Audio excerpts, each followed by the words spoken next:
পৃথিবীতে এমন কোন মুসলিম আছে যেই মুসলিম মৃত্যুর পরে আল্লাহ পাক রব্বুল আলামিনের জান্নাতে যেতে চায় না?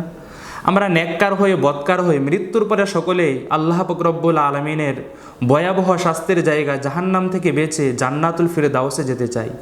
আর আল্লাহ রসুল সাল্লাল্লাহু আলাইহি ওয়াসাল্লাম হাদিস শরীফের মধ্যে ইরশাদ করেছেন, ফাইজা সাআলতুমুল্লাহ ফাসআলুহুল ফিরদাউস।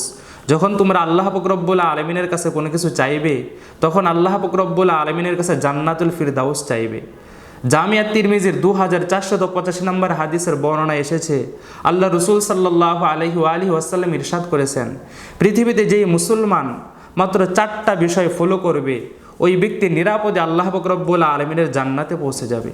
তার মধ্যে আল্লাহ রসুল সাল্লাল্লাহু আলাইহি ওয়াসাল্লাম 1 নম্বরে বলেন, আফসুস সালাম। তোমরা তোমাদের অন্তরে অহংকার লালন না করে তোমরা পথে ঘাটে রাস্তায় মুসলমানদের মাঝখানে বেশি বেশি করে সালামের প্রচলন করবে। 2 নম্বরে প্রিয় নবী সাল্লাল্লাহু আলাইহি ওয়াসাল্লাম বলেন, আতিইমুত তাআম। তোমরা মানুষদেরকে বেশি বেশি করে খাওয়াবে। 3 নম্বরে প্রিয় নবী সাল্লাল্লাহু আলাইহি ওয়াসাল্লাম বলেন, সিলুল আরহাম। তোমরা তোমাদের আত্মীয়তার সম্পর্কগুলো বজায় রাখবে, সেগুলো টিকিয়ে রাখবে। 4 নম্বরে আল্লাহ রসুল সাল্লাল্লাহু আলাইহি ওয়াসাল্লাম বলেন, সল্লু বিল লাইল ওয়ান নাসু নিয়াম।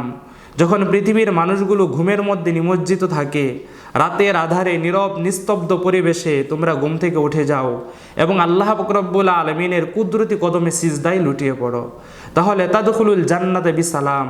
আল্লাহ রসুল বলেন, তাহলে তোমরা নিরাপদে আল্লাহ পাক রব্বুল আলামিনের জান্নাতে পৌঁছে যাবে।